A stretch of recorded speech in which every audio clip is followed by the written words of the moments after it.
On identity. Like, let's start with, just a little bit of these populations. Uh, is there an Arab identity, like a collective Arab identity? Well, I think one can say that there are multiple identities. Yes. Well, why should we be limited to one? There are several, but what I wanted to point out is something which is, I think, peculiar and distinctive to the Middle East. And that is indicated by the term we use, the Middle East. Right. I mean, if we look at the other areas of ancient civilization, India, China, in India and China, they go back to remote antiquity, and they are still India and China. Right. And today, they still speak languages and use scripts and profess religions which are recognizably related to those of antiquity. Right. And the Middle East is at least as ancient, probably more ancient than either of the others, but the ancient part of it was, so to speak, obliterated. Right. The region doesn't have a name. Middle East is obviously a modern name, and it's obviously an alien name. It's designating it by its position as seen from somewhere else. Right. Is this why people in the Arab world speak so much about authenticity, asala, and the whole Yes, I think that's part of it. hyper-authenticity? Exactly. There is a feeling that there is a lack of authenticity, a lack of genuine identity. I mean, a common Middle Eastern identity is meaningless. Right. And as I say, there is no equivalent of India or China in the Middle East. The ancient past was obliterated, and even the memory of the past was wiped out, so to speak, until it was restored to them, mainly by European and American Orientalists and archaeologists. Right. So do the Arab, is there an Arab, I'm somewhat, as you might suspect, invested in this debate. Naturally. Because shortly after your arrival in Princeton, I wrote something that branded me, if you will, for heresy in Arab intellectual circles. I wrote something called The End of Pan-Arabism, an essay in foreign affairs, and which led to the Arab predicament. And the debate still goes on. Is there an Arab identity? And is it a kind of a construct spun by an intellectual class that was imposed on these varied cultures? Let me tell you a story. Some years ago, I attended the International Congress of Orientalists, which meets regularly at intervals in different places. That particular meeting was in Mexico City. And I was chatting with an Egyptian friend and colleague who had spent a little while there in Mexico and looking around, and he was absolutely stunned by what he saw. And I asked him what it was that so puzzled him about Mexico. And he said, well, in Mexico, as we were, they were discovered, they were conquered. The conquerors imposed both their language and their religion on them. Right. The Mexicans speak Spanish, and they are Catholic Christians. But it wouldn't occur to any Mexican to call himself a Spaniard. Right. I thought that was an interesting observation coming from an Egyptian who was visiting Mexico for the first time. So what remains of this Arab identity? We go back to the time when these doctrines of Arab nationalism were asserted in the aftermath of the demise of the Ottoman Empire. The Arabs were orphaned, if you will. Right. They hadn't chosen this identity, but Yeah. it was a kind of almost like was it an identity by default, that you are orphaned by the collapse of an imperial system, and suddenly this intellectual class, mostly Christian Arabs, assert the Arab identity, and it retains this odd kind of power. Well, it has been said that all scientific method is comparative. Yes. Arabic is not the only language which is spoken by many different peoples. Yes. And the same is true of English and Spanish. Now, in this country, people call the language which they speak English, but it wouldn't occur to them to describe themselves as Englishmen. Right. So why does the Arab world, if you will, hold on to this Arab identity and why does the Arab world assert this identity in the face of an objective reality that says otherwise? Well, I wouldn't say that the objective reality says otherwise. It is partly true. This common Arab identity is based on a common language. I think what is an important difference is that a continued distinction between written and spoken Arabic. Right. Spoken Arabic differs as much as French, Spanish, Italian, Romanian. But written Arabic is in principle the same. Yes. It's as if the peoples of Europe had continued into modern times to use Latin as their written language, Yes. and regarded Spanish and Italian and French and so on as uncouth dialects. Right, right. Do you think this Arab idea has served the Arab people well in our time? I would say that it had a very mixed impact. It did some good. It also did some harm. Yeah. Now, like, if you take a look at the contemporary Arab world today, like, how would one look at identity? You know, let's just take just different Arab spots, just different Arab places one lands, if you will. Like, is there a Saudi identity? I mean, in that regard, that is separate from the Arab identity? Of course, there is. I wouldn't say separate from, but distinct within. Right, distinct And within. there is a common Arab identity, which I think covers all the Arabic-speaking peoples. But within that common Arab identity, there are important subdivisions. I mean, just as English-speaking peoples. Right. I mean, an Englishman is not an American is not an Englishman. Right. And neither of them is a New Zealander. Right. How did the Egyptians manage their relation to this Arab identity? I mean, It's an ongoing struggle. Yeah. I went to Egypt for the first time in 1938 when I was a young student. And I've been there many times ever since. And I've got to know a lot of Egyptians. And I find two quite distinct contradictory trends within the Egyptians, which one can meet at different times and talking to different people.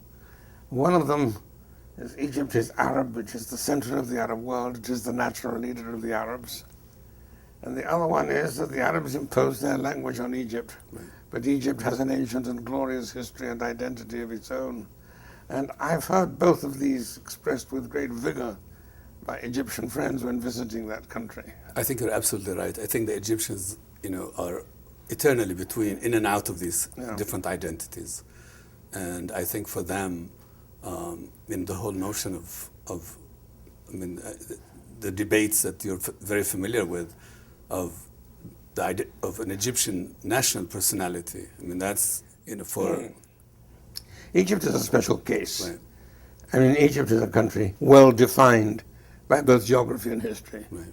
There's no doubt about where it is and what it consists of.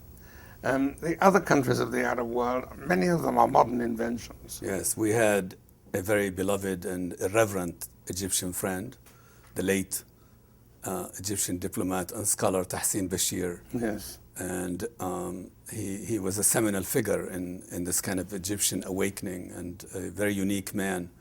And in one of his irreverent moments, of which he had many, he was a child of Alexandria and a child of a culture that predated the free officers and the time of Nasserism, when he said, well, there is only Egypt, the rest are tribes with flags.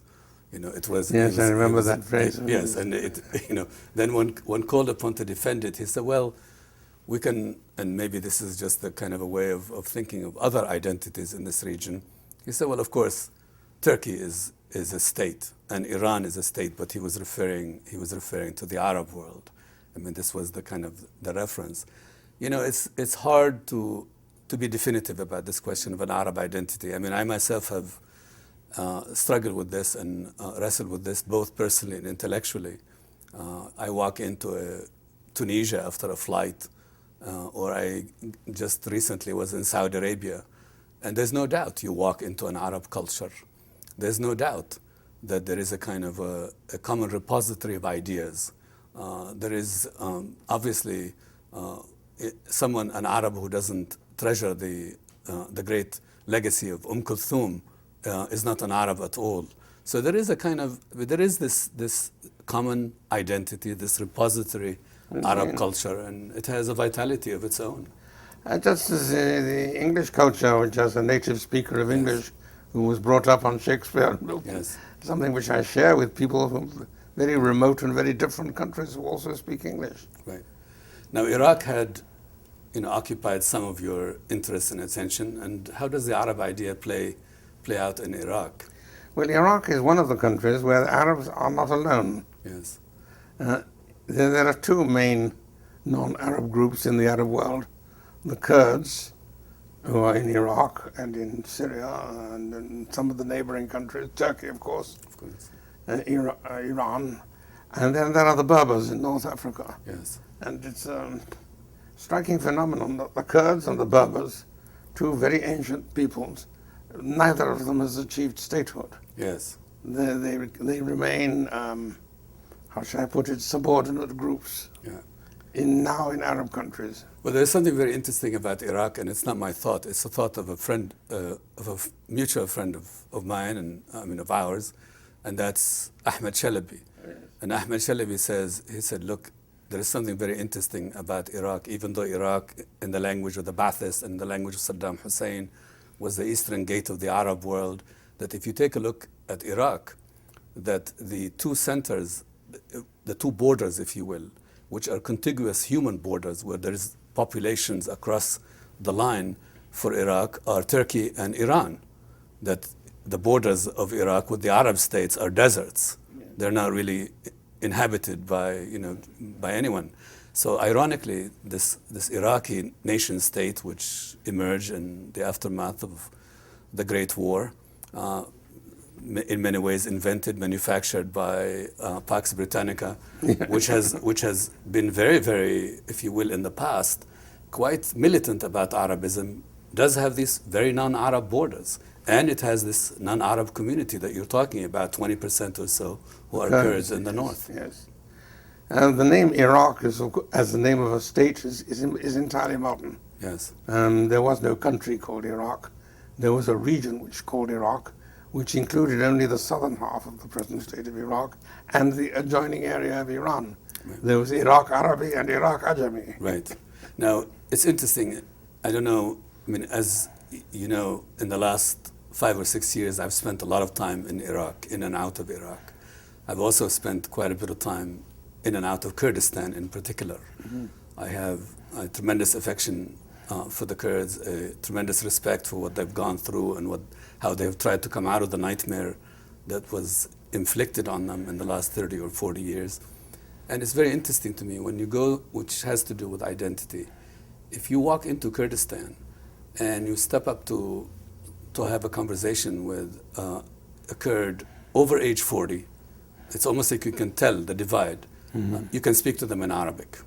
Yes. Under 30, 30 and under, 35 and under, they do not speak Arabic because the separation of this creating of this autonomous, if you will, government of Kurdistan, that the young people of Kurdistan really don't identify. They now identify themselves much more than their elders with the whole with the Kurdish identity. That's what it is for them. It's about Kurdistan.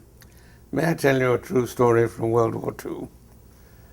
In Iraq, there was an officer in the British Army who was a specialist on Arab matters. It was a Highland regiment, yes. And he spoke Arabic fluently. One day he left to go on what we call detached duty, and he did what he had to do. And on his way back to rejoin his regiment, he was captured by a group whom we called bandits, right, and who called themselves patriots. Of course. And they treated him very courteously. They tied him hand and foot, and they said, we're going to kill you, of course, but not immediately because our leader is away and we want to keep him. We want to keep you alive until he gets back so that he can meet you and talk to you. And this officer said, well, I'm your prisoner, you will do with me as you choose, but do you mind telling me why you want to kill me? And they said, well, it's obvious, because you're English. And he said, well, kill me if you must, but not for the wrong reason. I am not English. And they said to him, what do you mean you're not English? You're an English officer, you're wearing an English uniform. He said, no. He said, I'm not English. And they said, well, what are you? He said, I'm a Scot. And they said, what's that? Hadn't a clue. So he tried to explain to them that in Britain there were two people, Scots in the north, English in the south. He said, we have a common government which is called British. We serve in the same army which is called British. Wear the same uniform which is British. Just as here in Iraq, you have an Iraqi government and an Iraqi army. You have Kurds in the north and Arabs in the south. You're all Iraqis. But a Kurd is not an Arab and an Arab is not a Kurd, but it's like that with us. an Englishman is not a Scot and a Scot is not an Englishman, and I am a Scot. There was a moment of silence, and then one of them came up to him with a knife, said, "Don't be alarmed, I'm cutting your bonds. We wouldn't dream of harming a fellow Kurd." That's a great one. And he said, "But would you be willing to stay as our guest overnight so that our leader may have the privilege of meeting you and talking to you?" This is not a joke. I mean, this really happened. Right. So where do you see the Kurds? What is the future? Since you said the Kurds have this distinction of being this, 20, 25 million, I don't know what the numbers are. Yeah. And there is it's in the case of the Kurds, as opposed to, and the comparison has been made, as opposed to the Palestinians, it's not like one return address. The return address for the Kurds is Damascus, it's Baghdad, it's Tehran, and it's Ankara. I mean, the Kurds, what are the prospects I think for the Kurds? the Kurdish problem will continue. Two possibilities. Either they will have some sort of Kurdish autonomy or independence, or they will continue to be a trouble spot. Right. I don't see any third possibility. Right. I'm somewhat optimistic for the Kurds within Iraq. I think the Kurds have drawn the essential conclusion. There can be no statehood, if we mean by statehood a flag independently. Though when you do go to Kurdistan, by the way, there are more Kurdish flags than there are Iraqi flags. Really? Yes, definitely. And I serve on the board of trustees of a university which was created by, again, another one of we seem to have the same friends. We also have the same enemies. But our friend Barham Saleh, the deputy prime minister of Iraq, who now may be heading back to Kurdistan. He may be leaving Baghdad to go to Kurdistan as a prime minister of the regional government of Kurdistan. I think the Kurds have drawn a very smart conclusion. They can have a state in all but name in Iraq. I think they've given up on what can be obtained elsewhere. They can't obtain much in Iran. They can't obtain much beyond their civic rights in Turkey. I would say they're doing rather better in Turkey. Are they? Oh yes, there has been a change. Right. I mean, the Kurdish language is now permitted. Yes. You can buy Kurdish books in bookstores in Istanbul and Ankara. They're allowed to speak Kurdish in public. There has been a considerable relaxation of the earlier insistence on purely Turkish identity. So Turkish identity is no longer as sharply, if you will, and Exactly. It's no exclusively longer defined in as the same before. way. Right. And how does one account for this change? I mean, for the Kurds in Turkey? I think it's partly due to the fact that the present Turkish leadership put more emphasis on their Islamic identity than on their Turkish identity. Right.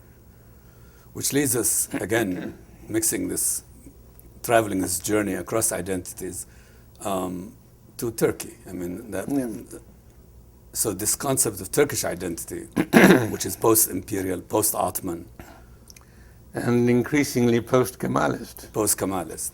I remember 3 years ago, I believe, in Philadelphia at the World Affairs Council for the Big Bash for your 90th birthday, someone asked you about the situation in Turkey, and of course it was a vintage Bernard Lewis answer. You said, well, the situation in Turkey is murky.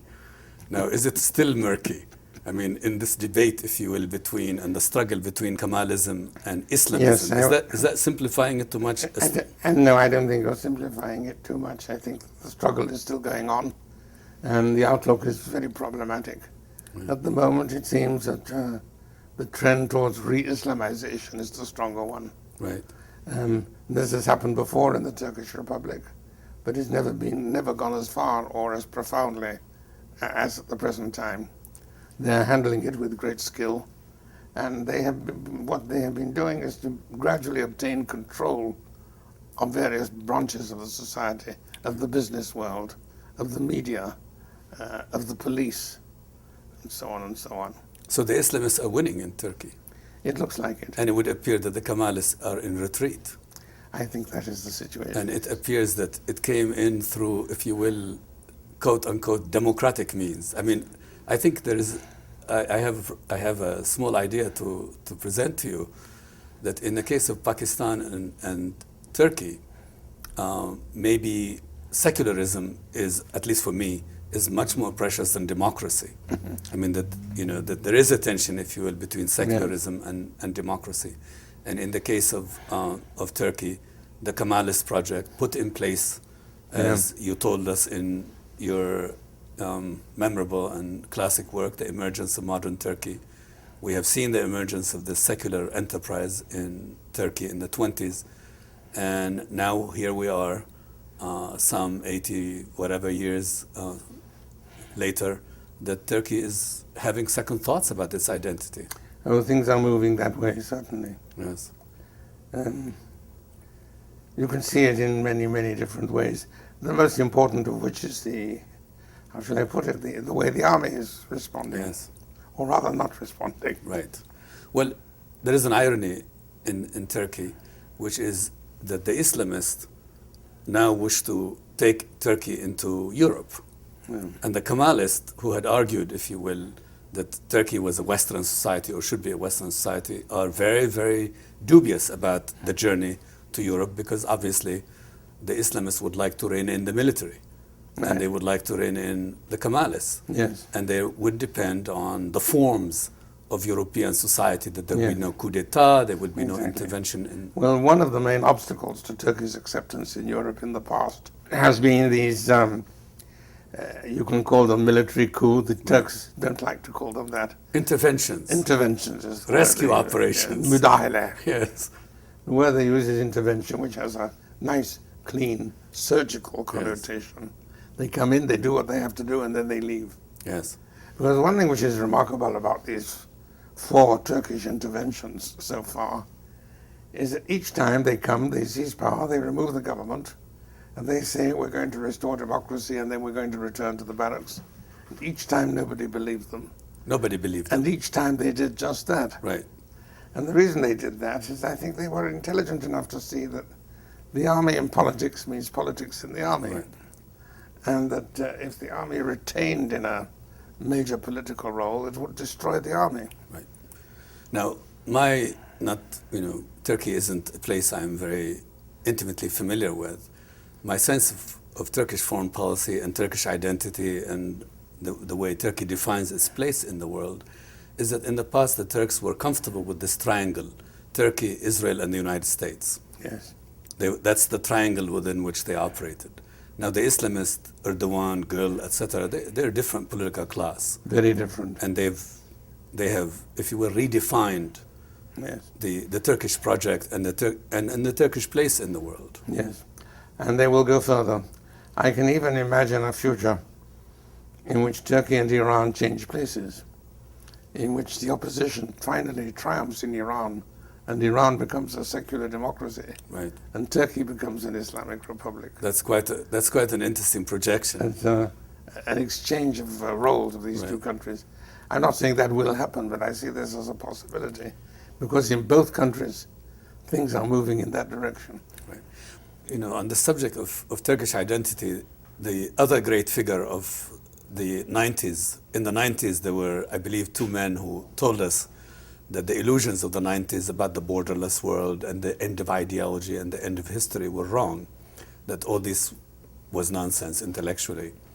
One was, of course, yourself.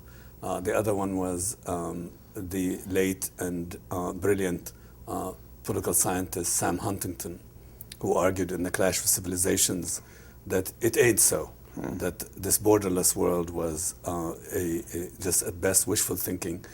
And Huntington had a very interesting concept. He applied it to Mexico, Russia, and Turkey. He said that they were torn countries, that the elites belong to one world and the mass belongs to another world. And in torn countries, one of 2 outcomes happens. Either the elite changes the culture or the culture seizes hold of the state. I think it's working out in Turkey that way. In Turkey, for a long time, it was going one way. Yes. And now it's being reversed. Yes, and I think the position of Europe toward that is of tremendous importance. Well, but Europe is also changing. Exactly. In that respect. Exactly. You said something quite, very intriguing about Iran, and that it's conceivable, if you will, that the Iranian opposition, I don't know what we call it, the bourgeois opposition, the liberals, the modernists, the people who want a normal life. Yes. I think that's the way I define them. I don't like this distinction between modernists and fundamentalists. The people who just want a normal modern life, that should they win, they could reverse this autocratic, theocratic culture that the clergy, that the Khomeinis imposed on Iran in 1979, that this is not irreversible. I mean, in the scheme of things, 30 years. I have the impression now that for the first time, the theocratic regime is seriously endangered. Yes. And from the way they are speaking and acting, obviously they feel that too. Yes. I mean, my sense is that whatever happens in Iran next, and the one thing I always defer to in my Arabic ancestral culture is to always say, Allahu A'lam, only God knows how it will work out, is that 1979 to 2009, this is the bookends of a time in Iran. That's it, 30 years. You have Khomeini coming back from exile as one of his great rival. Shariat Madari said, we expected the return of the hidden Imam, but not by jumbo jet from Paris. But he came back by jumbo jet from Paris, and he imposed this new identity, if you will. Can we say a new identity? Or is that too big a notion? I mean, a new definition of politics? A new definition, I think. A new definition of politics? And it was, what, more Islamic and less Persian, or is that wrong? Oh, definitely right, I would say. Yes. I mean, Iran doesn't seem to mean much to him. Yes. I mean, can we see him, if you will, like as a kind of a turban Shah, that maybe there was more of maybe there was more of a Persian content in this revolution. I mean, if you look at his book, yes, Islamic Government, he spells it out very clearly and I would say very honestly. Right. Well, the only people who were deluded were the ones who chose to be deluded. Because in fact, as people who read Khomeini, he made no secret of what he wanted. When the Iranian Revolution began, I was in Princeton. I had returned not long previously from a visit to Iran. Right. And I began to hear news items about this man, Khomeini. Yes. I must confess that the name was entirely unknown to me at that point. So I did what we normally do in our profession. I went to the university library, looked up the name Khomeini to see if there was anything either by him or about him. Yes. And I found a book of his called Islamic Government, which was a series of lectures which he had given in Iraq at a Shiite seminary, and which was then published. I checked this book out and read it, and that made it quite clear who he was and where he was going. Right. And the nonsense that we were reading in the press at the time, that this was going to be the liberal revolution, or of course, the tyrannical rule of the Shah would be replaced by a liberal democracy and so on, would be all nonsense. I tried to explain this to people at the time, but nobody wanted to listen. Well, I remember these events well. I was quite young, and I was listening to two Princeton luminaries at the time. One was you, and saying this, and one was a colleague of mine in the department that I taught at Princeton, in the Department of Politics, a man by the name of Richard Falk, who had gone to Paris and had been granted a 6-minute or I don't know how many minutes audience with Khomeini, and Khomeini had given him the argument, the very, very liberal argument, like, look, this will be this, just the kind of the usual blather that would be offered to a foreign visitor.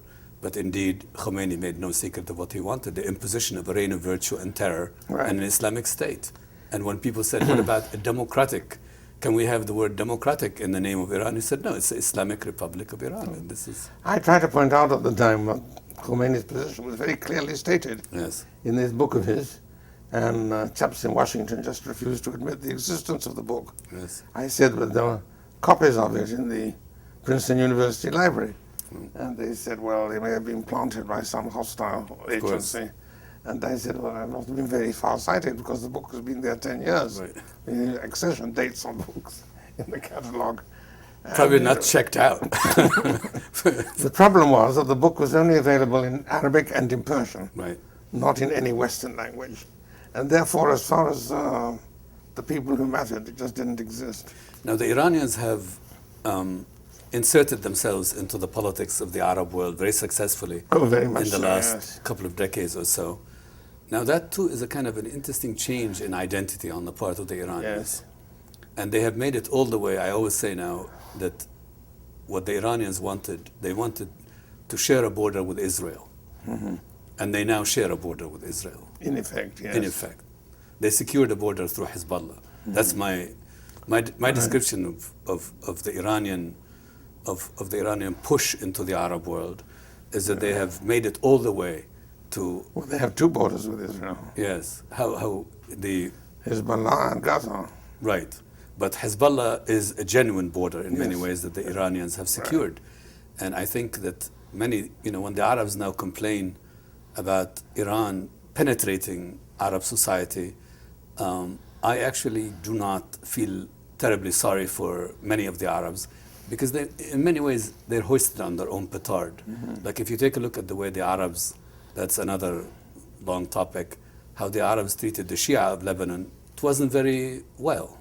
No. And the Iranians, therefore, found them easy picking, because you could come into Lebanon and find a population that hasn't really been catered to or even claimed by the Arab states and the larger Arab world.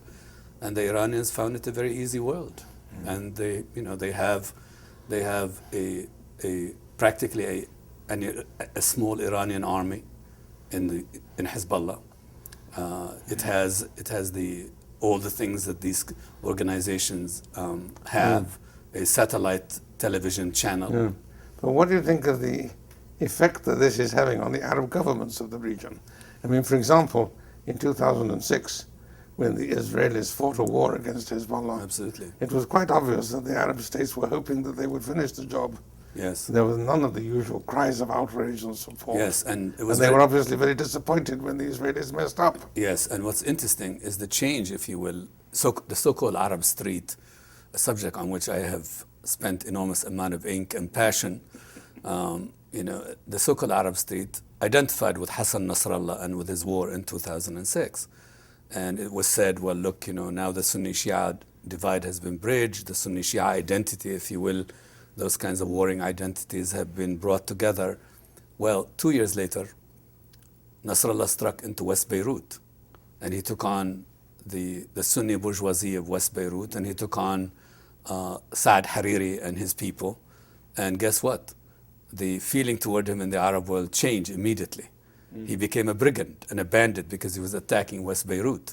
And this was while you can hail him in 2006, he was suddenly condemned in 2008, and it showed you that these old visceral enmities and identities endure in many ways. I think that it would be fair, am I right, that most of what we know about the Arab world, I plead guilty. As a boy of Beirut, born in 1945 and came into my own during the Nasserist era and into the Six-Day War and beyond. Most of what we know about the Arab world, most of what we say is from the Mashriq, from the Arab East. Yes, The Maghrib is, it's almost like an afterthought. I think very few Arabs know much about the Maghrib, very few Arabs from the East, I think that's true, yes. I've been to Tunisia a few times. I've been to Algeria once on a rather long visit, right? Which was a very interesting one. Yes.